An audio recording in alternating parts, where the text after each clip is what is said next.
ಮೊದಲಿಗೆ ಮೇಷರಾಶಿ. ಉತ್ಸಾಹ ಹೆಚ್ಚಾಗಿ ಇರುತ್ತದೆ. ಕೆಲಸದಲ್ಲಿ ಹೊಸ ಯೋಚನೆಗಳಿಗೆ ಅವಕಾಶ ಇದೆ. ಪ್ರೀತಿಯ ವಿಷಯದಲ್ಲಿ ಸಂತೋಷ. ಆರೋಗ್ಯದ ಕಡೆಗೆ ಸ್ವಲ್ಪ ಗಮನ ಕೊಟ್ಟರೆ ಉತ್ತಮ. ವೃಷಭ ರಾಶಿ. ಕುಟುಂಬದವರೊಂದಿಗೆ ಸಮಯ ಕಳೆಯುತ್ತೀರಿ. ಪ್ರೀತಿಯಲ್ಲಿ ಮಧುರ ಕ್ಷಣಗಳು. ತಾಳ್ಮೆಯಿಂದ ನಡೆಯಿರಿ. ಹಣಕಾಸಿನ ವಿಷಯದಲ್ಲಿ ಸ್ಥಿರತೆ ಇದೆ. ಮಿಥುನ ರಾಶಿ. ಸಂವಹನ ಕೌಶಲ್ಯ ಉತ್ತಮ. ಹೊಸ ಸ್ನೇಹಿತರನ್ನ ಭೇಟಿಯಾಗಬಹುದು. ಕೆಲಸದಲ್ಲಿ ಸೃಜನಶೀಲತೆ ಹೆಚ್ಚು. ಪ್ರಯಾಣಕ್ಕೆ ಅನುಕೂಲ. ಕರ್ಕಾಟಕ ರಾಶಿ. ಭಾವನಾತ್ಮಕವಾಗಿ ಸುಖ. ಕುಟುಂಬದ ವಿಷಯಗಳಲ್ಲಿ ಪ್ರಗತಿ. ಆರೋಗ್ಯದಲ್ಲಿ ಉತ್ತಮ. ಮನೆಯಲ್ಲಿ ಶಾಂತಿ ಇರುತ್ತದೆ. ಸಿಂಹರಾಶಿ. ನಾಯಕತ್ವದ ಗುಣಗಳು ಮಿಂಚುತ್ತವೆ. ಕೆಲಸದಲ್ಲಿ ಮನ್ನಣೆ ಸಿಗುತ್ತದೆ. ಪ್ರೀತಿಯಲ್ಲಿ ಆಕರ್ಷಣೆ ಹೆಚ್ಚು. ಆತ್ಮವಿಶ್ವಾಸದಿಂದ ಮುಂದುವರಿಯಿರಿ. ಕನ್ಯಾ ರಾಶಿ. ವಿವರಗಳ ಕಡೆಗೆ ಗಮನ ಕೊಡಿ. ಕೆಲಸದಲ್ಲಿ ನಿಖರತೆ ಬೇಕು. ಆರೋಗ್ಯ ಸಂಬಂಧಪಟ್ಟಂತೆ ಸಲಹೆ ಪಡೆಯಿರಿ.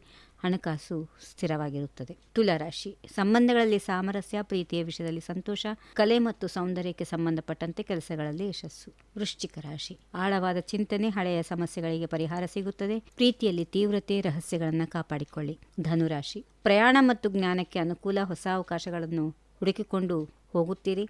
ಆಶಾವಾದಿ ಮನೋಭಾವದಿಂದ ಯಶಸ್ಸು. ಮಕರ ರಾಶಿ. ಕೆಲಸದಲ್ಲಿ ಶ್ರಮದ ಫಲ ಸಿಗುತ್ತದೆ. ಹಣಕಾಸಿನ ಯೋಜನೆಗಳು ಯಶಸ್ವಿಯಾಗುತ್ತವೆ. ಕುಟುಂಬದ ಜವಾಬ್ದಾರಿಗಳನ್ನು ನಿಭಾಯಿಸಿ. ಕುಂಭರಾಶಿ. ನಾವೀನ್ಯತೆ ಮತ್ತು ಹೊಸ ಆಲೋಚನೆಗಳು. ಸ್ನೇಹಿತರೊಂದಿಗೆ ಸಂತೋಷ. ಸಾಮಾಜಿಕ ಕೆಲಸಗಳಲ್ಲಿ ಯಶಸ್ಸು. ಕೊನೆಯದಾಗಿ ಮೀನರಾಶಿ. ಕಲ್ಪನಾ ಶಕ್ತಿ ಹೆಚ್ಚು. ಆಧ್ಯಾತ್ಮಿಕ ವಿಷಯಗಳಲ್ಲಿ ಆಸಕ್ತಿ. ಪ್ರೀತಿಯಲ್ಲಿ ಸಂವೇದನೆ.